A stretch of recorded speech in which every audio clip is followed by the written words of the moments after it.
Selamat malam teman-teman semua, sukses semua buat kita. Semoga selalu sehat. Hari ini topik kita, saya pengen coba diskusi ke teman-teman, kasih gambaran. Sebenarnya orang bisa punya aset banyak itu bener nggak sih? Selama ini kan orang mikir, kalau gajinya gede ya baru bisa Pak, punya aset banyak. Tapi kalau saya gajinya nggak besar, ya nggak bisa punya aset banyak. Nah, saya coba kasih gambaran ke teman-teman, bener nggak sih, omongan seperti itu, ya. Nah, untuk pertama saya, share ini dulu. Selama ini banyak orang berpendapat, misal nih kita, kalau punya income, misal teman-teman seperti ini pemasukan, ini pengeluaran. Nah, kemudian ini adalah harta kita, ini hutang kita. Nah, selama ini banyak orang yang beranggapan, "Oh, kalau gajinya kecil, Pak, gajinya kecil, habis, Pak, untuk" waduh, ini saking tipisnya jadi huruf nggak kelihatan ya, kurang kurang tebel lah. Ini mah di bawah UMR nih berarti. Yang UMR yang agak kelihatan. Nah, oke. Kalau income-nya pas-pasan, katanya, "Habis, Pak, untuk pengeluaran." Oke. Jadi nol Pak, yang bisa dialokasikan ke harta Rp0, Pak. Oh, oke gitu. Oke, coba kita lihat kalau gajinya gede seperti apa. Ternyata kalau gajinya besar, warnanya kita ganti ungu ya, oh kan gaya. Zaman online itu enaknya gini kan, bisa ganti-ganti warna, nggak perlu ganti-ganti spidol. Kalau gajinya besar, kasih yang lebih besar lagi biar tebel. Gajinya besar, Pak. Biasanya apa yang terjadi? Besar di hutang, cicilan mobil, oh masa mobil kayak gini Pak, ini kan direktur, ya mobil ya mewah lah, minimal mobil mewah, 100 apa, 400, 500 juta. Rumah, ya masa rumahnya kecil-kecil, rumahnya yang besar toh, yang mewah. Handphone, oh masa handphone yang murah-murah, handphone yang mahal. Kalau income besar, biasanya orang cenderung akhirnya hutangnya jadi banyak. Akibatnya apa? Sebelum ke pengeluaran, habis untuk bayar hutang dulu. Nah, kemudian sisanya baru ke sini, yang mana sisanya juga sudah habis. Nol lagi. Jadi yang dialokasikan ke harta nol. Gambar ini teman-teman, untuk memperlihatkan bahwa gaji besar atau gaji kecil sebenarnya tidak berpengaruh terhadap kemampuan orang itu untuk membangun aset atau menjadi kaya. Nah, kemudian apa yang berpengaruh supaya orang ini menjadi kaya? Kita kasih warna. Warna yang bagus apa ini? Hijau. Oke. Dia nggak harus kaya, tapi apa yang dilakukan supaya dia kaya?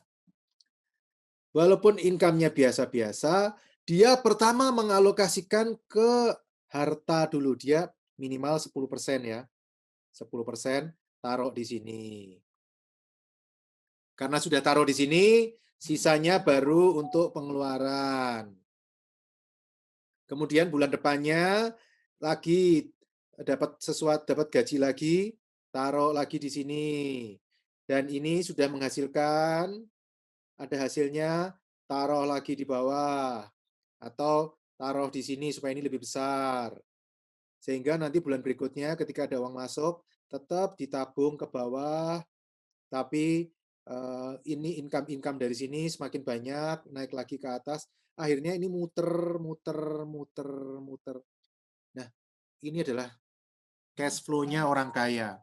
Orang kalau mau kaya, cash flow-nya harus gitu. Jadi bukan masalah gajinya besar atau gajinya kecil. Nggak ngaruh, teman-teman. Gaji kecil kurang, gaji besar kurang, teman-teman. Benar? Kenapa saya bisa ngomong seperti ini? Saya tahun 2002, 2003, waktu itu pernah merekrut debt collector. Terus ngobrol-ngobrol sama debt collector-nya itu. Saya tanya, "Debt collector, biasa yang kamu tagih orangnya kayak apa sih?" Dia bilang, "Oh macem-macem, Pak. Dari orang yang gajinya kecil sampai gajinya yang besar, semua saya datengin." Kenapa? Karena gaji besar pun yang 100 juta pun tetap aja ada yang, kurang, gajinya kurang, tetap ditagih. Jadi tahun itu pun gajinya 100 juta tahun 2002, 2003, 2004, orang tetap sudah masih kurang. Jadi hari ini saya berkesimpulan, sebenarnya orang kaya atau orang miskin itu sama aja. Bukan, sorry, gaji besar atau gaji kecil itu sama aja. Yang membedakan adalah cara mengalokasikan uang, teman-teman. Coba kita lihat, orang menang undian, 1 miliar, 10 miliar, bahkan di luar negeri ada yang menang sampai triliun. Apa yang terjadi, teman-teman? Kalau memang dia nggak siap, ya habis juga, teman-teman. 2, 3 tahun miskin lagi, nggak punya apa-apa, malah jadi punya utang. Tadinya punya 1 triliun, malah jadi punya utang sekarang setelah menang undian. Kita juga bisa melihat artis-artis yang terkenal, atlet-atlet profesional yang gajinya besar-besar, sebulan, nggak usah sebulan, seminggu miliaran gajinya. Tapi ada loh yang waktu tua tetap kekurangan, padahal income-nya besar sekali. Jadi kesimpulannya, teman-teman, adalah kita mau kaya, mau punya aset yang banyak, yang besar supaya kaya, itu bukan bergantung ke pendapatan kita atau gaji kita sekarang, tapi kemampuan kita mengalokasikan. Oke, lanjut, kita terusin materinya. Ya, tadi saya cuma mau sharing sedikit sambil menunggu teman-teman yang lain yang lagi bergabung.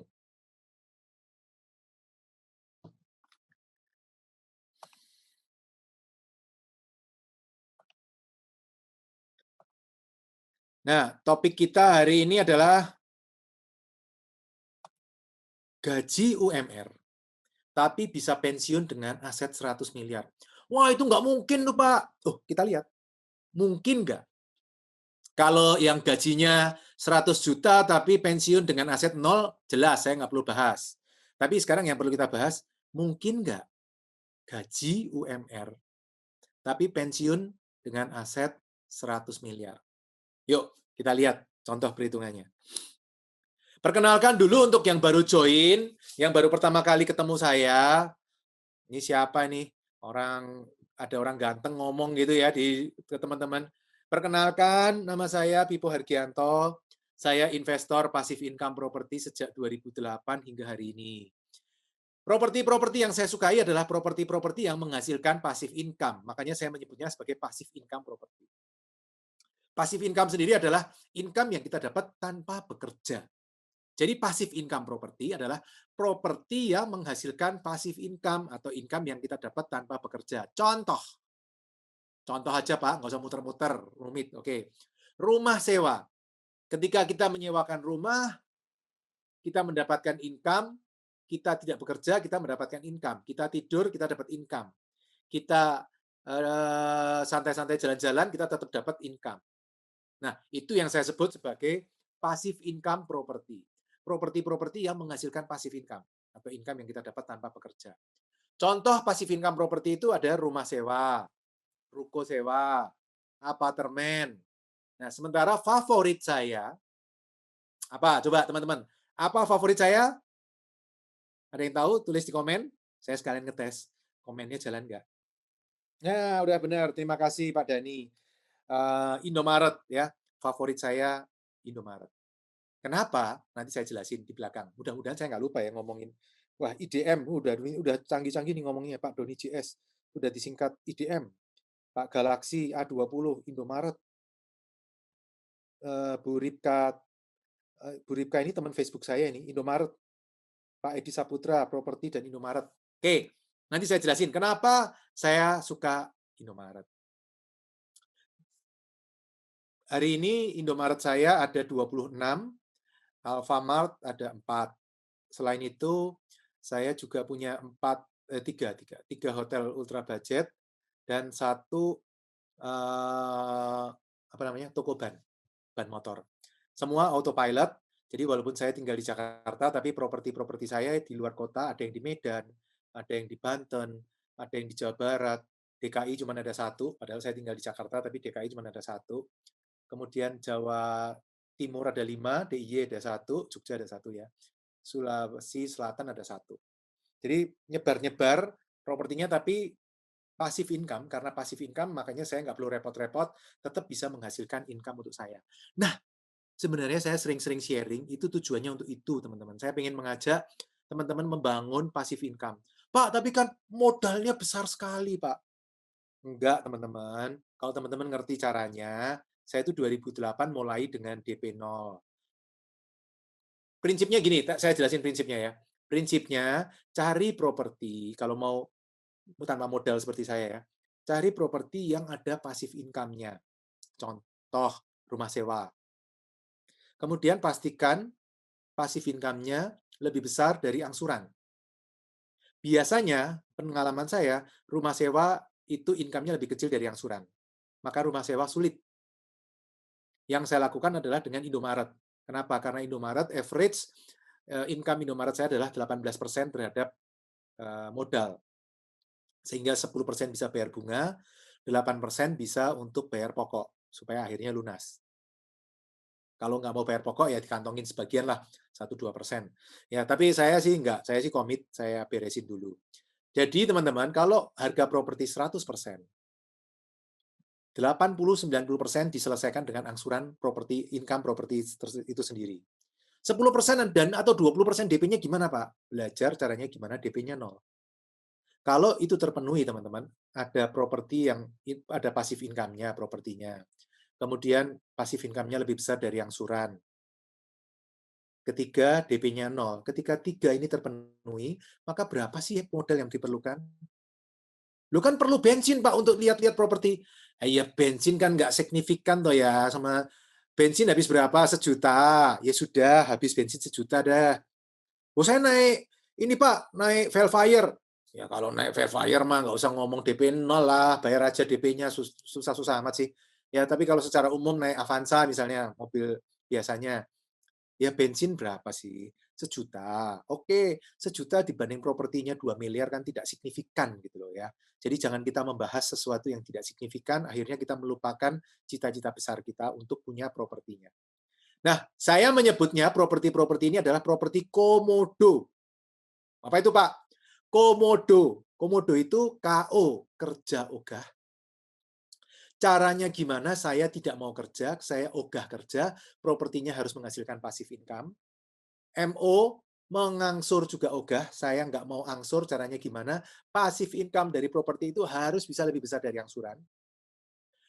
Kemudian yang terakhir, komodo, DO, DP juga ogah. Ketika 3 faktor ini terpenuhi, maka saya bisa punya properti tanpa modal, tanpa keahlian khusus. Keahlian yang diperlukan sebenarnya cuma 2. 1, cari lokasi. 2, kemampuan menggalang pembiayaan. Karena bisnis ini, investasi ini, modalnya besar. Kalau pakai modal sendiri, tidak mudah. Ya, jadi saya pun pakai modal orang lain. Oke. Malah kalau orang Jogja bilang geladrah kemana-mana. Ya, kita kembali ke topik. Jadi ini yang saya lakukan, saya akan sharing ke teman-teman. Saya senang kalau ada yang nanya ke saya, Pak Pipo nggak takut ya kalau orang-orang nanti mirip seperti Pak Pipo, semua sama terus buka Indomaret? Enggak, Indomaret itu masih separuh jalan. Indonesia masih butuh kira-kira 35.000, 40.000 minimarket lagi. Itu mungkin baru terpenuhi 30-50 tahun lagi, masih lama. Ya, syaratnya cuma satu, teman-teman. Apa? Ingat? Jangan buka toko di sebelah toko saya. Itu namanya jeruk makan jeruk. Tolong. Ya, jangan buka toko di sebelah toko saya. Oke, kita kembali ke laptop. Quote kita hari ini. Jangan bekerja untuk uang. Buat uang bekerja untuk kita. Kok kayaknya ini banget ya, Pak ya? Jauh banget gitu ya. Jangan bekerja untuk uang, tapi buat uang bekerja untuk kita. Ini omongan saya tahun 2001 waktu baca buku Rich Dad Poor Dad. Waktu saya baca juga, kayaknya teorinya terlalu berat ya. Jangan bekerja untuk uang, buat uang bekerja untuk kita. Mana bisa, Pak, uang kok bisa dibuat bekerja untuk kita? Nah, kalau yang hari ini saya lakukan, selain saya membuat uang bekerja untuk saya juga membuat uang orang lain bekerja untuk saya. Jadi, quote-nya yang lengkap, jangan bekerja untuk uang, buat uang bekerja untuk kita, termasuk uang orang lain bekerja untuk kita. Enak kan? Nah, ini yang saya pengen teman-teman kuasai ilmunya. Oke? Nanti tempel di dinding, biar setiap hari kebaca. Jangan bekerja untuk uang, buat uang bekerja untuk kita. Kalau termasuk uang orang lain bekerja untuk kita. Caranya gimana? Yuk kita lihat. Nah, ini saya buka Excel, teman-teman.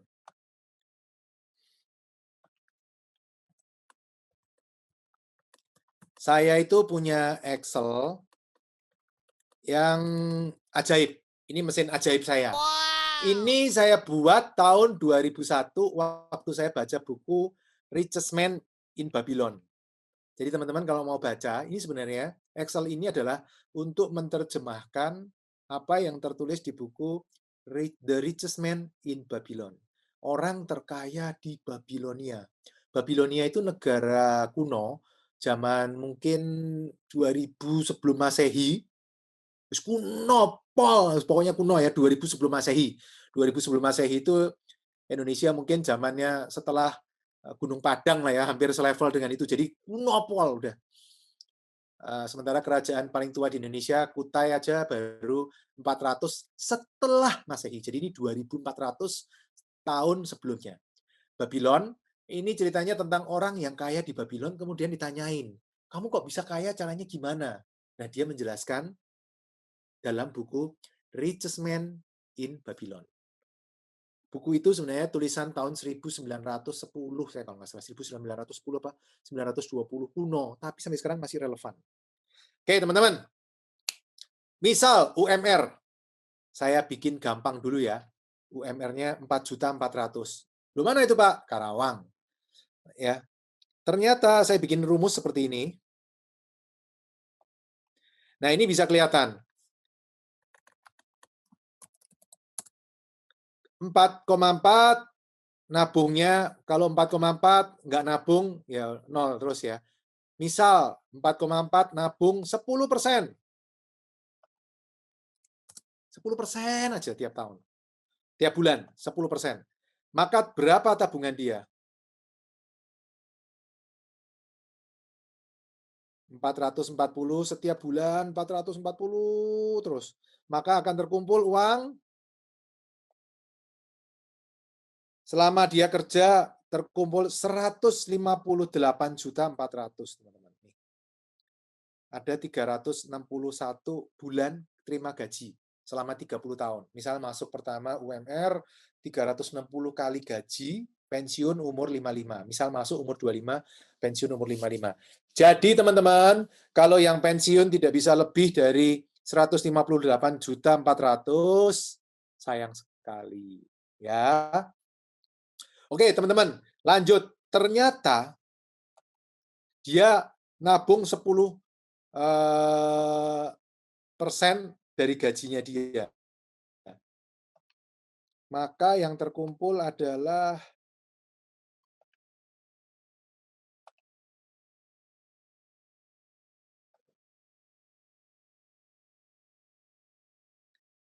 ini belum dibikin rumusnya, sorry teman-teman, saya lupa. Ya, tadi saya udah otak-atik jadi kacau balau. Nih, baca di sini aja. 158 juta. Ya, 400.000. Kemudian ini kalau orang ini cuman gaji, kemudian 10% dari income ditabung. Dah. Selesai. Tapi kan ya nggak gitu toh. Tiap tahun ya naik gajinya. Gajinya nggak usah muluk-muluk. Naiknya 5% aja setiap tahun. Berarti total tabungannya dia berapa? Naik dari tadinya 158 juta. Kalau gajinya nggak pernah naik. Ya ini naik setahun 5%. Biasanya Indonesia naik 8%. Khusus tahun ini ya mungkin naiknya lebih kecil karena krisis ya toh. Nah, ternyata kalau naiknya rata-rata 5%, nabungnya tetap 10% dari income, maka saat pensiun dia income-nya adalah 350.797.000 Rp114. Atau dengan kata lain, hampir 100 kali gaji waktu dia masuk. Jadi teman-teman yang pensiun tapi tidak bisa punya aset lebih dari 100 kali gaji waktu masuk, berarti ada sesuatu yang salah dalam mengelola uang. Harus diperbaiki. Oke, sampai di sini paham ya teman-teman ya? Masih paham ya? Langkah ketiga kalau dalam buku itu adalah, ya namanya nabung pasti ada income-nya toh, masa nabung nggak dapat bunga? Ya, anggap 5% aja. Maka income-nya dia harusnya adalah 677. Ini saya ambil dari sini loh teman-teman. Terakhir waktu dia pensiun.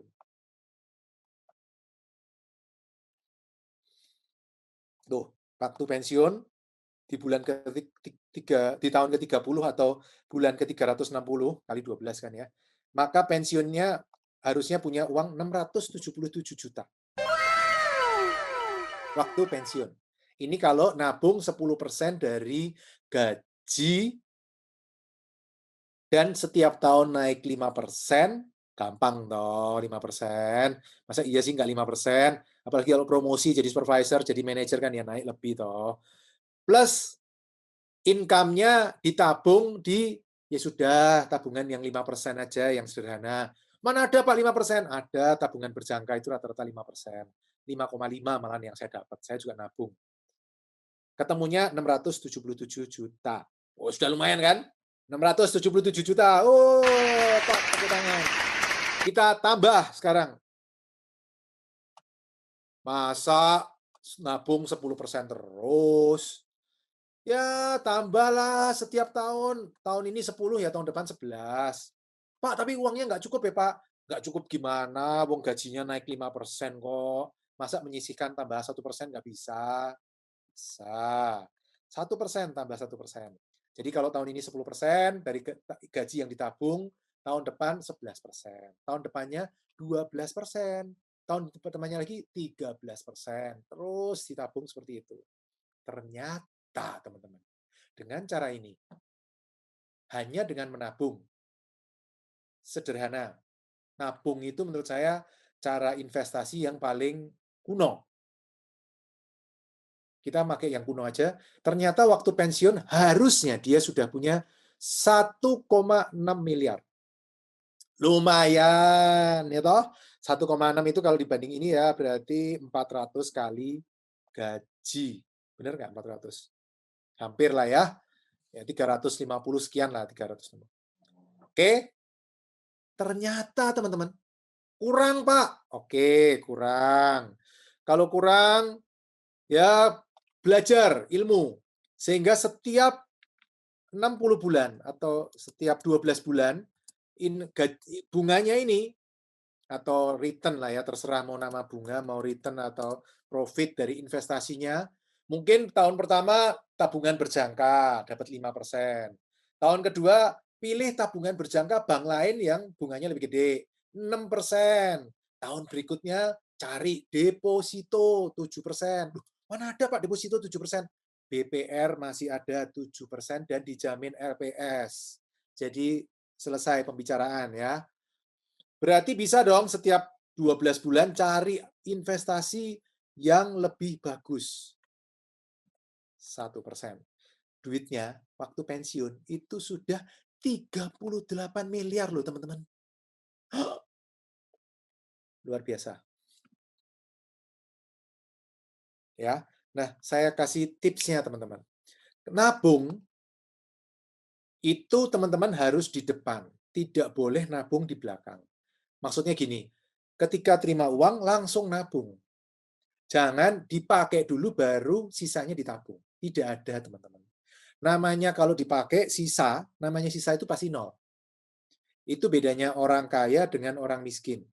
Orang kaya invest dulu, baru dipakai sisanya buat makan. Orang miskin dan menjadi miskin, tadi itu orang yang menjadi kaya ya, bukan orang kaya, sorry saya salah ngomong. Orang menjadi kaya ketika dia invest dulu, nabung dulu, sisanya baru dihabisin. Sementara orang menjadi miskin kalau habisin dulu, sisanya baru ditabung.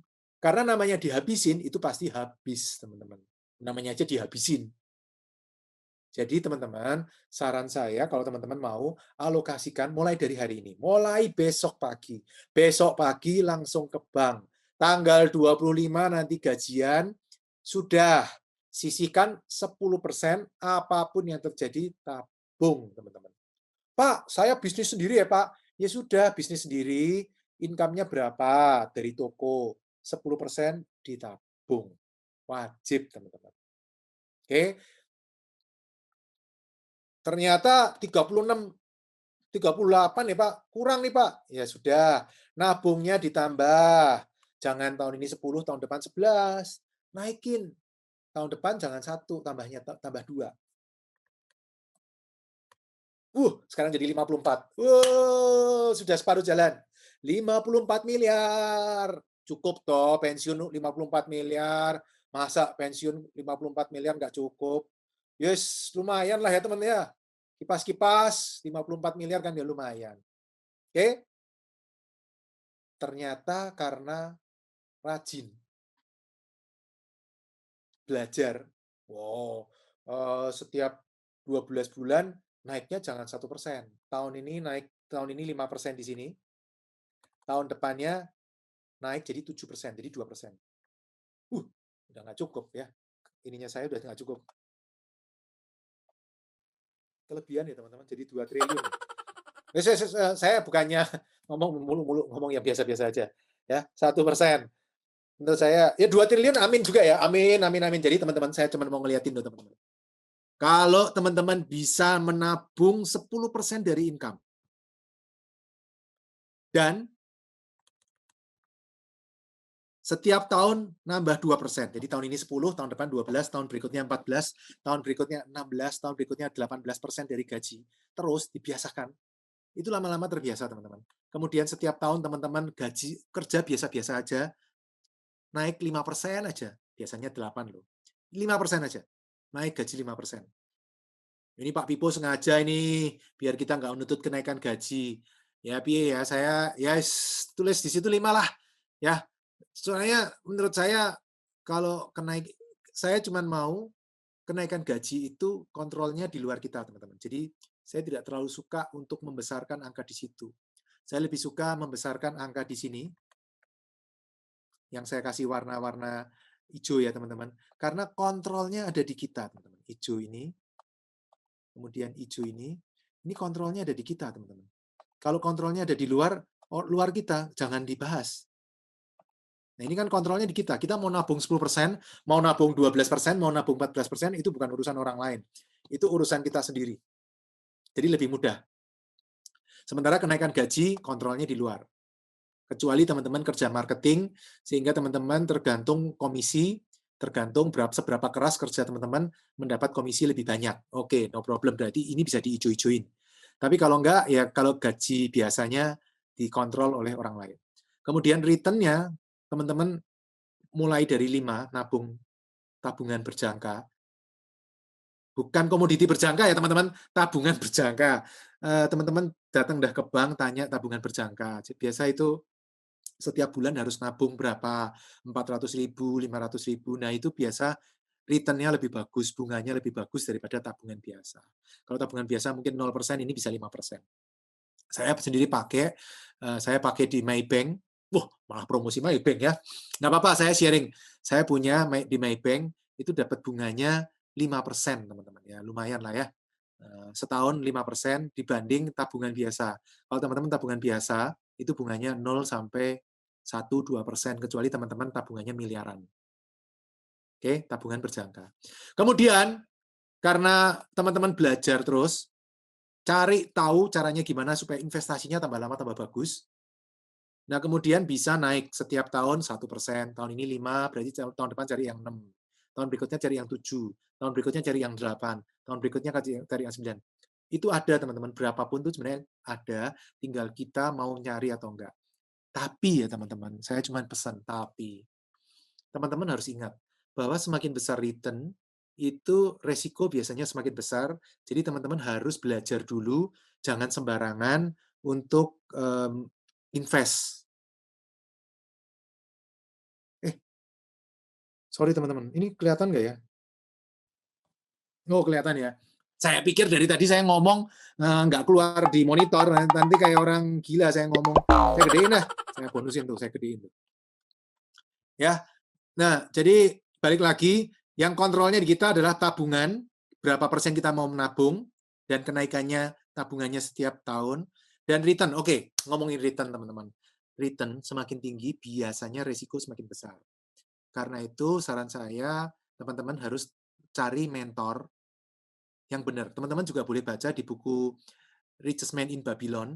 Di situ diceritakan Arkad, itu orang terkayanya, dia ngomong, kamu harus cari mentor yang tepat. Kamu tidak bisa, di situ diceritakan temannya itu invest, beli perunggu, tapi ternyata uangnya hilang semua, habis semua. Dia ngomong, kamu kalau mau invest, cari mentor. Mentornya adalah, kalau kamu mau bikin berlian, jangan bertanya ke tukang batu bata.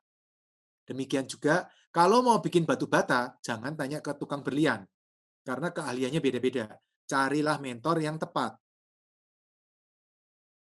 Nah, ketika kita mencari mentor yang tepat, saya sih biasa mentor cari yang di atas 10 tahun. Karena kalau belum 10 tahun, saya merasa orangnya berarti belum melewati satu siklus ekonomi. Siklus ekonomi itu rata-rata 10 tahun sekali. Ya, 2097 krisis, 2008 krisis, 2020 krisis lagi. Jadi hampir 10 tahun sekali krisis. Nah, ternyata teman-teman, gaji UMR 4,4, nabung 10% dari gaji. Kemudian setiap tahun tabungannya dinaikkan. Jadi tahun ini 10, tahun depan 12% dari gaji, tahun berikutnya 14% dari gaji. Lupaan berat, Pak. Enggak, di sini kan saya naikkan gajinya 5% per tahun. Dari 5 ya 2 dialokasikan untuk ditabung, 3 untuk dimakan, cukup dong. Oke. Kemudian uangnya itu ditabung, return-nya 5%, setiap tahun, setiap 12 bulan, naikin 1%. Jadi kalau sekarang nabung 5%, tahun depan harus cari instrumen yang 6%. Tahun berikutnya harus cari instrumen yang 7%. Terus digulung-gulung terus, teman-teman waktu pensiun. Dengan cara ini saja, teman-teman akan pensiun dengan 54 miliar, teman-teman. Dan kalau teman-teman lebih canggih lagi, jadi setiap 12 bulan bukan naik 1%, tapi setiap tahun naik 2%, maka tabungannya 2 triliun, teman-teman. 2,2 triliun. Ya udah, susah, Pak. Ya udah 1%. Apalagi yang bisa kita naikin ya, supaya ininya bisa 100 miliar. Nabungnya mulai dari 15. Oh, sedikitan. Berarti ini tidak signifikan, teman-teman. Ini kita naikin jadi 3. Sudah 71%, lumayan. Dan mungkin karena bos baik, ini naik 6. 79 miliar. 88 miliar. Ya, ini 98 miliar udahlah ya, cukup lah ya. Jadi setahun naik 8%, sama seperti tahun-tahun kemarin. Loh Pak, mana bisa tahun ini kan krisis, nggak bisa naik 8%. Nanti dikejar waktu kenaikan promosi. Masa selamanya jadi karyawan baru terus kan? Enggak, lama-lama kan karena kerjanya fokus, nggak aneh-aneh, nggak neko-neko, nggak usah nyambi-nyambi teman-teman, nggak usah nyambi kerjaan yang enggak. Fokus dengan pekerjaan kita. Ketika kita fokus, atasan melihat, wah ternyata ini kerjanya bagus. Atau customer, kalau kita punya toko, customer melihatnya orang ini bagus. Karena fokus benar-benar ke bisnisnya. Akhirnya makanya income-nya cepat naik. Sementara orang yang nggak fokus, nggak naik-naik. Ya, kalau mau tetap 100, ya ini naikin jadi 10 lah. Tuh, 123 miliar, teman-teman. Nah, itu adalah cara orang dengan gaji UMR bisa mencapai 100 miliar, teman-teman. Gampang? Kembali ke kita masing-masing. Oke, saya ngomongin topik berikutnya.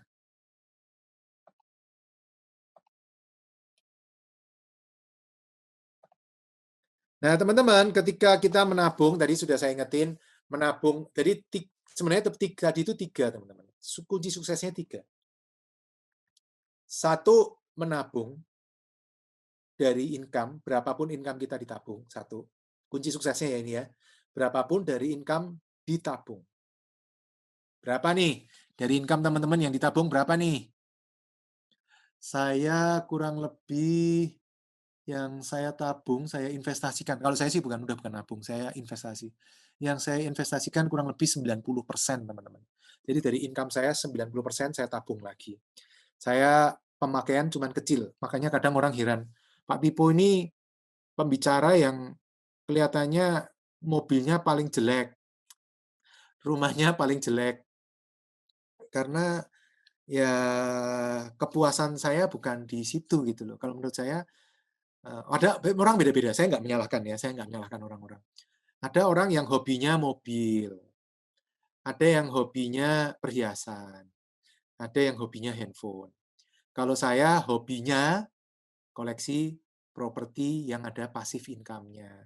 Jadi berapapun income saya gulung terus teman-teman, gulung terus, gulung terus. Saya itu, ya udah saya bocorin ya. Income saya pecah jadi 4, teman-teman. Kalau teman-teman mau tahu, income saya pecah jadi 4. Ini namanya multiple multiple stream of income, MSI. Teman-teman kalau mau cari bukunya juga ada multiple stream of income. Jadi banyak aliran income, tidak cuma satu, bukan single income tapi multiple stream. Uang saya itu satu dari Indomaret dan properti-properti pasif income saya. Ini tidak saya nikmati. Saya cuma mengambil 500.000 per toko. Jadi kalau toko profit 25 juta per toko, saya ada 30 toko. Saya cuma ngambil 500.000 untuk saya pakai buat keperluan saya dan anak-anak dan istri. Ya. Jadi 500.000 saya ambil, kemudian sisanya saya gulung terus.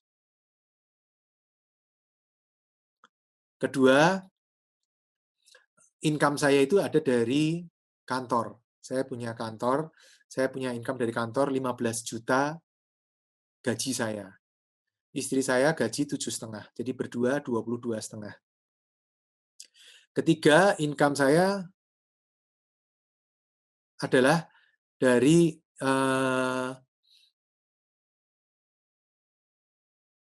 sorry. Saya punya bisnisnya tak gulung terus, juga nggak saya ambil, saya keluar dalam bentuk gaji tadi. Yang terakhir, saya punya income lain-lain dari nulis buku, kemudian jualan seminar gitu kan. Saya kumpulin jadi satu di sini. Ya. Yang terbesar passive income saya. Passive income saya hampir ya lumayan lah ya teman-teman ya. Teman-teman bisa hitung dari 30 Indomaret berapa kekuatan passive income saya, kemudian dari 3 hotel ultra budget, dari 1 toko ban dan 6 ruko sewa, teman-teman bisa ngitung. Kemudian dari gaji, ini gaji yang saya pakai buat anak-anak sekolah, buat saya training di luar negeri, saya pakai buat kebutuhan rumah tangga. Kemudian uang kantor saya sendirikan juga, saya gulung terus. Walaupun sekarang lagi minus-minus ya, tapi tetap tidak saya ambil. Saya cuma mengambil senilai gaji. Terakhir, dari income lain-lain, ini kurang lebih 3% dari income saya. Makanya banyak pada heran, Pak Pipo punya income sudah hampir 1 miliar, kenapa kok masih ngajar? Ya kepuasan saya sebenarnya bukan di uangnya. Kalau uangnya ya tetap kita menghargai uang, tetap dapat uang seneng. Tapi sama seperti pertanyaan istri saya juga gitu. Kamu tuh ngapain toh ngajar-ngajar kayak gitu? Ngabis-ngabisin waktu. Mungkin kita dari Indomaret juga sudah lebih dari cukup. Ntar malah sakit, malah kecapean. Kayak gini kan malam-malam masih ngajar. Tadi siang nyiapin bahan, materi. Tapi saya seneng gitu loh kalau murid saya berhasil. Kayak kemarin Jumat, ada murid saya, Bu Sri, di Belanda, tokonya buka di Jawa Barat. Besok, jadi itu kemarin Jumat. Besok Jumat ada lagi murid yang buka di siapa sih saya tuh lupa. Cuman kemarin saya udah cek besok Jumat itu ada pembukaan lagi murid saya. Biasa saya catetin yang sudah buka-buka gitu. Nah, saya puas gitu loh teman-teman kalau mereka berhasil itu saya puas. Saya senang. Kayak Bu Sri kemarin saya tanyain, gimana Bu pembukaan? Bagus Pak, 3 hari pertama bagus. Saya senang kalau ada laporan seperti itu, saya senang. Yang penting satu ya teman-teman, apa? Ya benar, jangan buka toko di sebelah toko saya, itu problem kalau itu. Oke, jadi yang pertama kuncinya menabung dari income. Kedua, salah. Kita bekerja dengan baik supaya income naik terus. Fokus, teman-teman. Jangan nyambi-nyambi yang enggak-enggak. Bikin bisnis yang enggak-enggak sehingga kehilangan fokus. Kalau saya, prinsip saya, kerja dengan investasi harus dipisahkan. Kalau kerja, sibuk. No problem.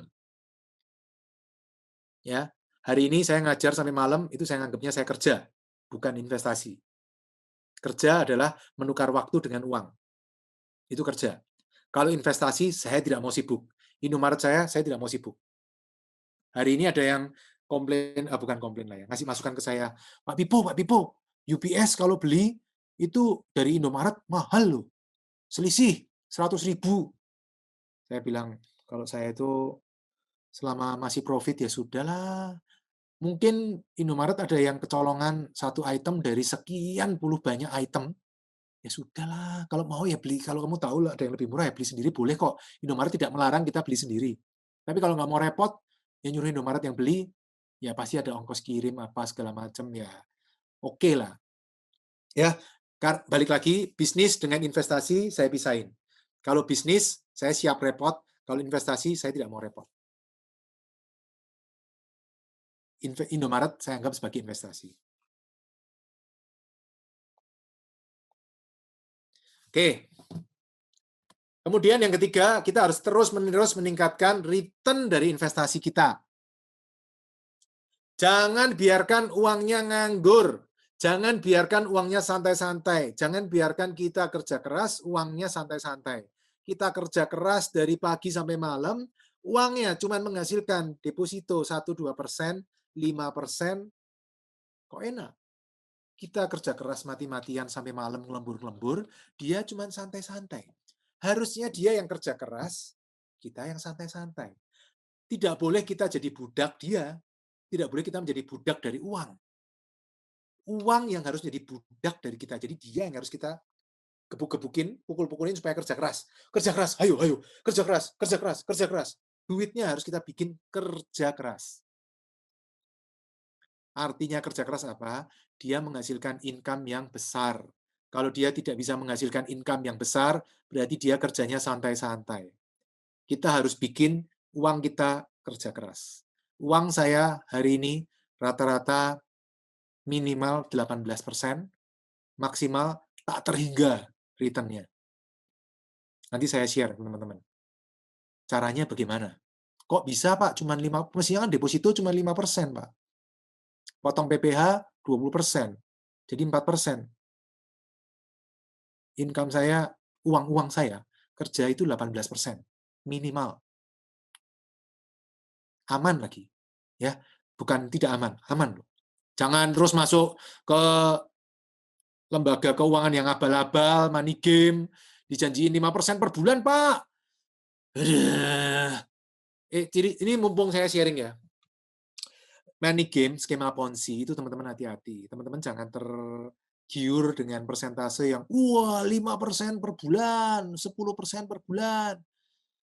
Hati-hati. Ciri-ciri skema Ponzi itu adalah teman-teman harus merekrut orang lain, kemudian teman-teman dapat persentase dari uang orang lain itu.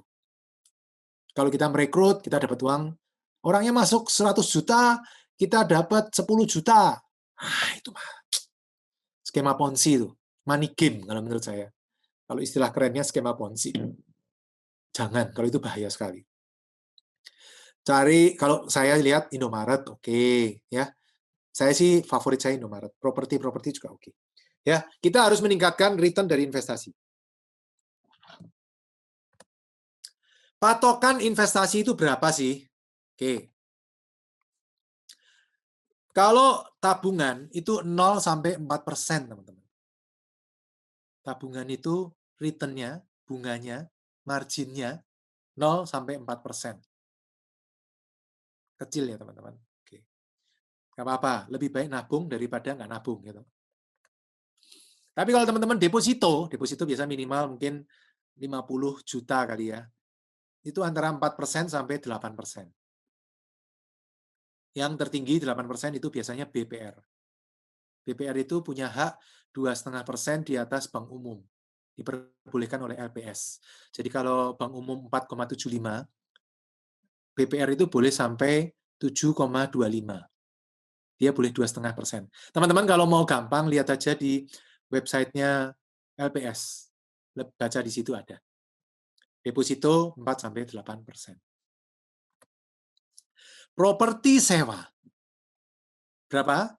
3-5%. Jadi kalau teman-teman beli apartemen 1 miliar, biasanya bisa disewakan setahun 30-50 juta. Biasanya, teman-teman. Ya, 3-5% properti sewa itu. Kalau kenaikan tanah, saya nganggap setahun rata-rata 5%. Jadi properti itu antara 8-10%. Karena properti dapat dari sewanya 3%, tambah kenaikan 5, jadi 8. Sementara bisa 5 tambah 5 juga jadi 10. Jadi 8-10% properti return-nya. Lebih bagus dari deposito. Secara umum ya teman-teman, teman-teman harus nyari yang benar juga. Oke, ini patokan return. Orang paling hebat sedunia dalam hal investasi. Siapa teman-teman? Ya, Opa. Opa bukan Opa drama Korea. Bukan Opa Korea, tapi Opa Warren Buffett. Dia bisa return-nya 22,3%, teman-teman, per tahun. Wah, kecil, Pak.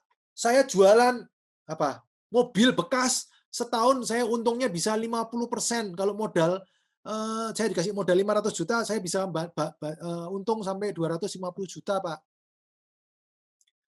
Warren Buffett itu sudah melakukannya 30 tahun lebih, mungkin malah sekarang 40 tahun lebih ya.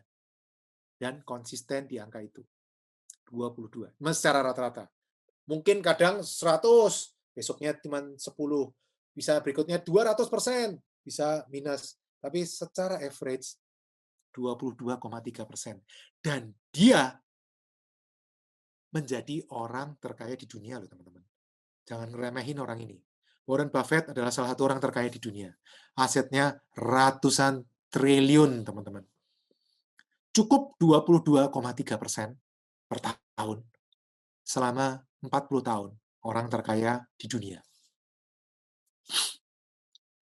Oke? Nggak usah muluk-muluk. Makanya kalau profit itu saya nggak selalu ngomong profit, saya nggak cari muluk-muluk. Saya lebih cari safety. Yang penting investasinya aman, profit nomor 2. Kalau profit nomor 1, mending judi sekalian. Ya, nggak usah ngomong keamanan. Judi aja sekalian. Tapi kalau kita invest, ya kita milih yang aman, baru ngomongin profit. Warren Buffett 22,3%. Pak Pipo berapa? Pak Pipo 18%. Rata-rata Indomaret saya 18%. Jadi kalau Indomaret rata-rata invest, contoh yang invest terakhir kemarin di Jawa Timur, saya beli 350 juta tanahnya. Kemudian bangun Indomaretnya 900 juta. Jadi saya modal 1,25 M. Itu income-nya sebulan itu rata-rata sekitar 15-20 juta. Ya, 17,5 lah. Atau sekitar 1,5% atau 18% per tahun. 1,5% per bulan, 18% per tahun. Investasi Indomaret rata-rata saya itu 18%. Contoh, tahun lalu 2019 saya beli tanah 350 juta di Jawa Timur, luas 210 meter. Kemudian saya bangun Indomaret di situ 900 juta, sehingga modal saya 1,25 M. Jangan ngomong pinjaman dulu loh ya, ini saya ngomong cash dulu. Ntar ngomong pinjaman tambah ruwet lagi, teman-teman. 1,25, income-nya rata-rata 15-20 juta sebulan, alias 1,5% per bulan atau 18% per tahun. Di luar kenaikan propertinya. Kenaikan properti saya nggak pernah ngitung, teman-teman. Karena saya memang tidak rencana jual, makanya saya nggak pernah ngitung. Saya selalu gembor-gembor Indomaret 18, Indomaret 18, karena saya nggak pernah ngitung kenaikan tanahnya. Wah, kalau 18 kecil ya Pak ya, kan tadi Pak Pipo nyontoi bisa sampai 60%. Kalau mau sampai 60% gimana caranya? Ada, teman-teman. Yuk, kita bahas. Kalau return Indomaret, DP, dari tadi ya misalnya, gimana jelasinnya ya? Misalnya DP 20%, saya ganti pakai ini. Saya coba jelasin pakai ini coret-coretan biar lebih enak untuk kita sama-sama belajar. Saya pengen teman-teman benar-benar paham untuk materi ini.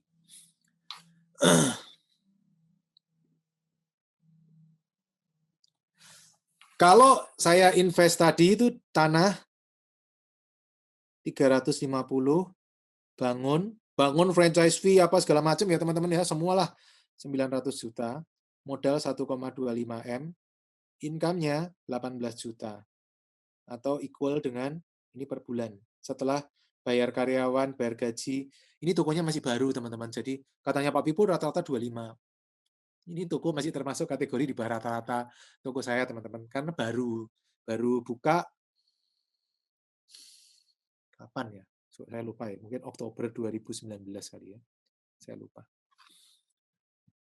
Ini belum maksimal. Rata-rata toko maksimal itu 3 tahun. Setelah 3 tahun dia akan mentok.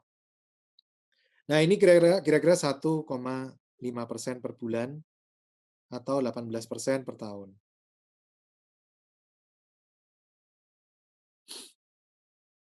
Nah, tadi teman-teman, saya cuma mau kasih contoh, ini kalau cash. Kalau pakai kredit, apa yang terjadi, teman-teman? Kalau pakai kredit, 1,25 tadi, profitnya 18 juta per bulan. Kalau cash, itu kan berarti 1,5% per bulan atau 18% per tahun. Kalau pakai kredit 20% aja, sehingga 250 DP. Pak, katanya mau DP 0, Pak. Sebentar, sabar. 250 DP, 1 M, hutang, maka income-nya tetap dong 18 juta per bulan. Tapi kan bayar bunga, teman-teman. Bunganya berapa? Anggap bunga itu 10%. Maka kalau utang 1 miliar, bunga 10%, setahun bunganya 100 juta per tahun.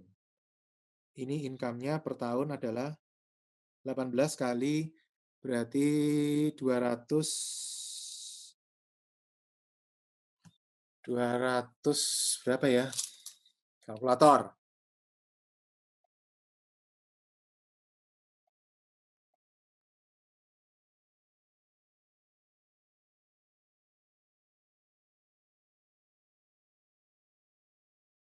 Kalkulator ya. 18 kali 12. 216 juta per tahun.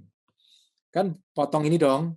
Berarti kan profitnya cuma 116 juta per tahun. Ini teman-teman, memang lebih kecil daripada ini kali 12, yaitu 216 juta. Tapi teman-teman perlu diingat, ini adalah terhadap 250 juta. Sementara ini adalah terhadap 1,25 juta. Artinya apa teman-teman?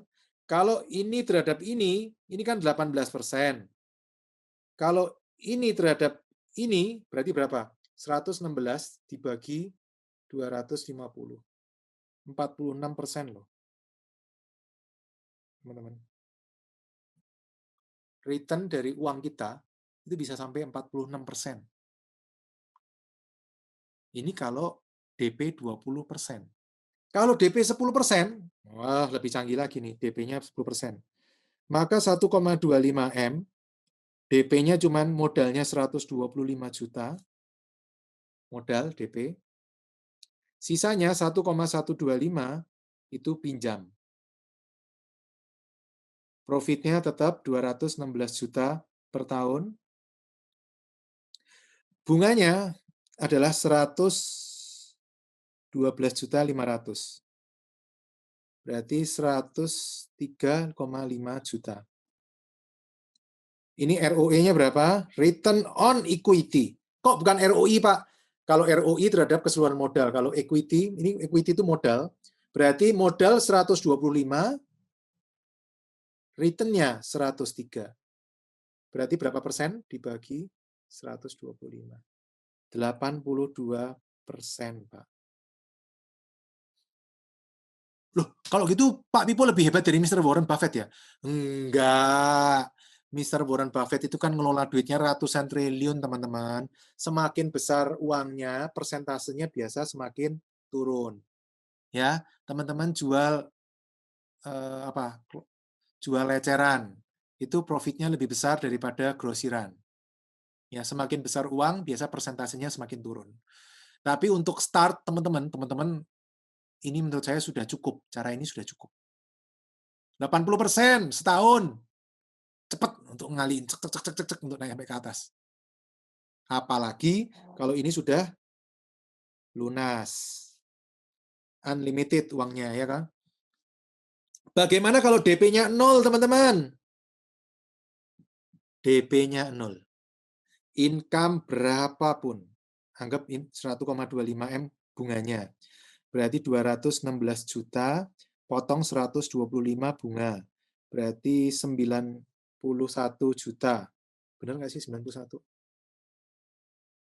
Malah nggak pede saya. 216 kurangin 125. 91 juta. 91 juta ini dibagi 0, teman-teman. Lo kan modalnya 0, DP 0.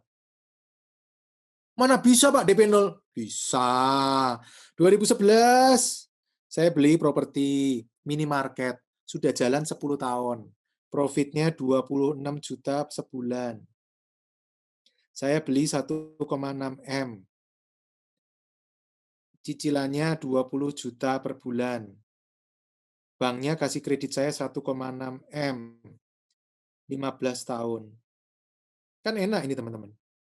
Ya, dapat 26, keluar 20, sisa 6 juta. Nah, 6 juta ini unlimited, teman-teman, profitnya. Karena tidak ada modal, maka unlimited.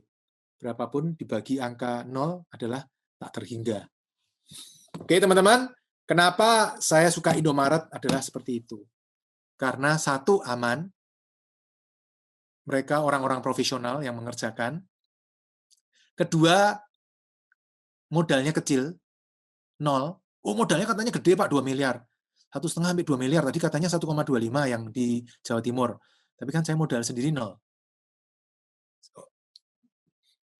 Contohnya yang ini modalnya 0 nih, 2011. Oh, itu kan dulu, Pak. Sekarang mana bisa. 2019. Saya beli toko 2,1 M, dibiayain 2,1 M, income-nya 50 juta sebulan, cicilannya 28 juta sebulan. Sisa 22 juta sebulan. DP 0 setiap bulan dapat 22 juta per bulan. Kayaknya nggak mungkin. Ada yang kaget?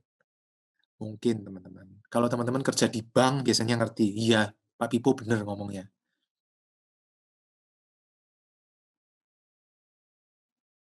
Tidak ada yang tidak mungkin.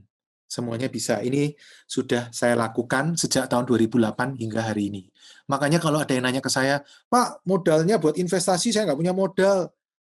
Sama, saya 2008 juga nggak punya modal. Dan sampai sekarang saya juga nggak punya modal. Makanya kan saya selalu ngomong, saya ini partai pengemis. Kerjanya ngemis-ngemis ke bank, minta duit. Karena kalau saya invest pakai uang saya sendiri, kemampuan terbatas. Tapi kalau ketika pakai uang bank, kemampuan unlimited. Oke, teman-teman. Kembali ke laptop, ke materi.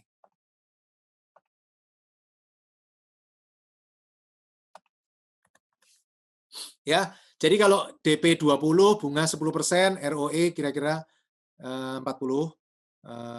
Kalau DP-nya 10%, bunga 10%, ROE kira-kira 80 tadi yang saya sebut. Kalau DP-nya 0, ROE-nya tak terhingga. Oke, sekarang saya membuka sesi pertanyaan. Bagaimana cara menerapkan komodo yang pembiayaan syariah? Adakah? 2008,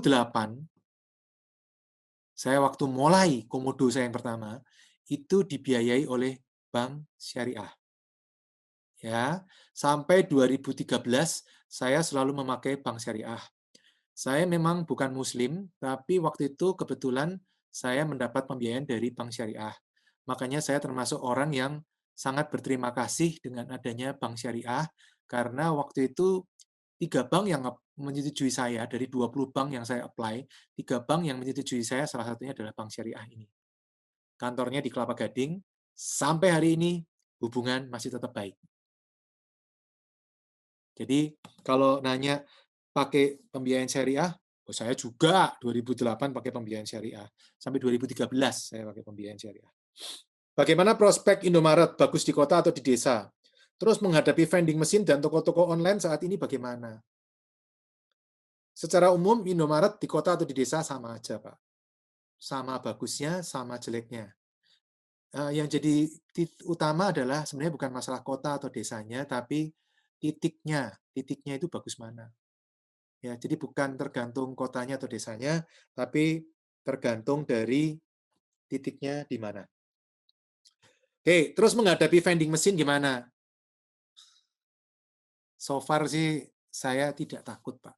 Ya, saya bukannya takabur. Saya yakin, pede dengan Indomaret dalam menghadapi vending mesin, Pak. Kenapa? Indomaret kita sudah punya ide vending mesin dari tahun mungkin 10 tahun yang lalu, Pak. Tapi kita nggak mau jalanin, Pak. Jadi konsepnya itu maunya Indomaret kalau malam nggak perlu buka 24 jam. Cukup dibuka di depannya vending mesin aja. Maunya gitu loh, Pak, konsepnya.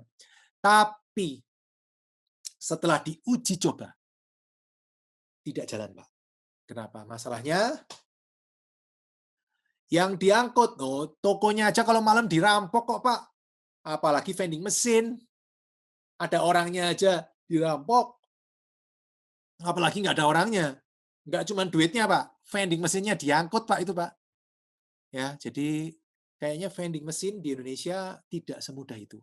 Mungkin beberapa tempat bisa, tapi secara umum seluruh Indonesia mungkin tidak mudah. Ya, saya bukannya bilang tidak mungkin, nggak mungkin. Siapa tahu ada yang jauh lebih jenius. Ya, oke ya kan, nggak apa-apa juga.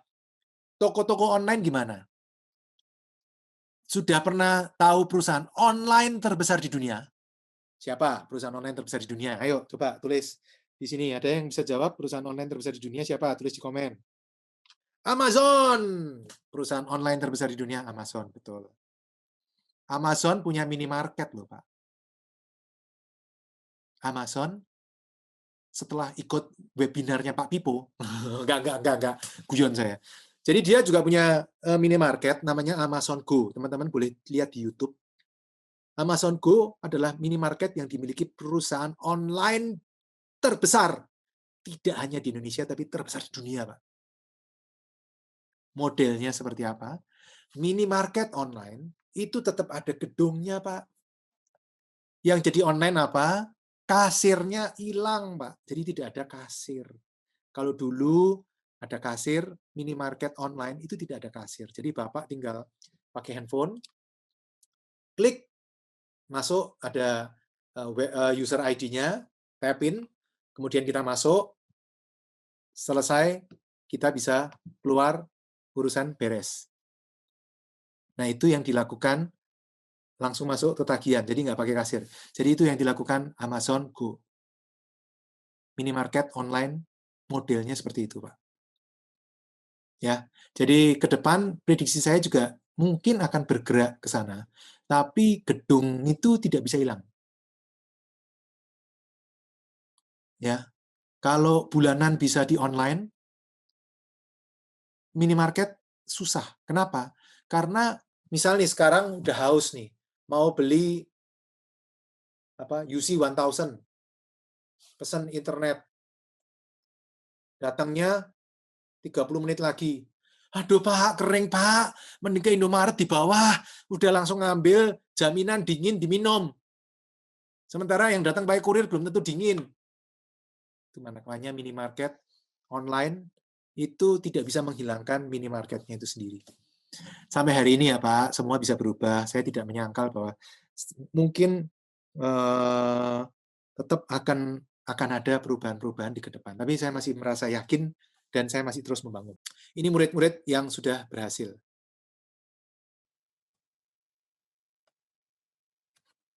Nama saya Ibu Cucu, saya murid yang di Bandung, saya ibu rumah tangga, ikut di bulan Mei workshop. Waktu bulan Mei. Sorry ini suaranya kalau hilang. Banyak manfaat yang saya suaranya nggak hilang. Dapatkan dari ikut ada ya? Pak Pipo. Jadi antaranya jadi saya tahu mengenai bisnis passive income. Workshop kali ini saya yang termasuk paling cepat actionnya gitu. Saya ikut workshop di bulan Mei, bulan Agustus tanggal 18 saya udah take-off. Di samping itu mungkin dari sekarang semenjak ikut workshopnya Pak Pipo, tiap kali saya pergi ke suatu tempat pasti saya mengamati tempat itu. Jadi seperti ketagihan gitulah, pasti saya pengen buka lagi Indomaret kedua, ketiga, keempat dan seterusnya. Ya, itu Bu Cucu sudah punya 4 toko di Jawa Barat, di Bandung. Saya ini Pak Fernandes, Pak Hardi itu tokonya tujuannya memang untuk mengembangkan di Serang, bisnis yang autopilot. Madura. Jadi memang setelah join dengan grup Pak Hardi, saya mendapat apa yang saya inginkan. Dan memang Pak Hardi ini merupakan seorang guru yang sekaligus memang praktisi dan sudah melakukan apa yang istilahnya itu guru yang memang sudah melakukan dan sukses di bidangnya gitu. Jadi memang kalau kita mencari belajar ilmu itu carinya orang yang sudah berhasil, dan memang Pak Hardi itu memang expert di bidangnya gitu. Merasa sangat bersyukur join dengan tim Pak Hardi. Saat ini saya sudah menjalankan beberapa bisnis minimarket saya sendiri berkat bimbingan dari Pak Hardi. Jadi buat bapak-bapak, ibu-ibu yang memang ingin bergabung, jangan ragu-ragu. Pak Hardi ini memang guru yang menjalankan apa yang diajarkan kepada ini lagi mau nambah nih tokonya, bukan teori aja tapi Sumatera mau nambah satu lagi. Sudah best practice-nya sudah pernah mengalami. Jadi saya sendiri disiksa dengan bahagia oleh Pak Hardi. Demikian Bapak Ibu. Ya, itu sudah. Ini Bu Feti dengan Pak Koirul. Saya berawal dari motivasi pribadi dulu Pak. Ingin mencari passive income tanpa harus kehilangan active income. Searching, ketemulah YouTube Pak Pipo gitu. Searching lagi ternyata ada workshopnya. Sehingga saya ambil workshopnya. Di workshopnya saya dapat ilmu yang luar biasa. Beliau sangat komunikatif dan sangat informatif. Nggak pelit ilmu, semuanya dibongkar, semuanya dibuka sehingga saya bisa memahami seluk-beluknya gitu. Seluk-beluknya. Nah, berdasarkan keinginan yang sangat kuat itu, saya menjalani beberapa cara, semua trik yang beliau sampaikan itu hampir saya jalankan semua gitu. Jadi salah satunya saat ini dari Maret 19 hingga saat ini bulan Juli total 13, 8 di Jawa Barat, 5 di Sumatera. Kami baru bermain di Jawa Barat sama di Sumatera. Dan 13. Sekarang udah nggak 13 dia, 15 dia udah nambah 2 lagi. Luar biasa ngebut. Bu Feti dengan Pak Koirul ini luar biasa. Bu Feti yang tadinya karyawan, kemudian ini jalan, kemudian sekarang udah resign. Ini kayaknya nggak lama lagi Pak Koirul juga bisa ikut-ikutan resign nih, ya. Karena ternyata minimarket itu enak banget, makanya mereka berdua senang sekali. Jadi maksud saya teman-teman, cowok, cewek, bapak-bapak, ibu-ibu, mas-mas, mbak-mbak, maksudnya anak muda gitu pun no problem gitu loh. Saya cuma pengen kasih tahu bahwa ini sebenarnya ilmu bisa terbuka untuk semua. Ya, ini teman-teman yang sudah berhasil, saya senang sekali loh.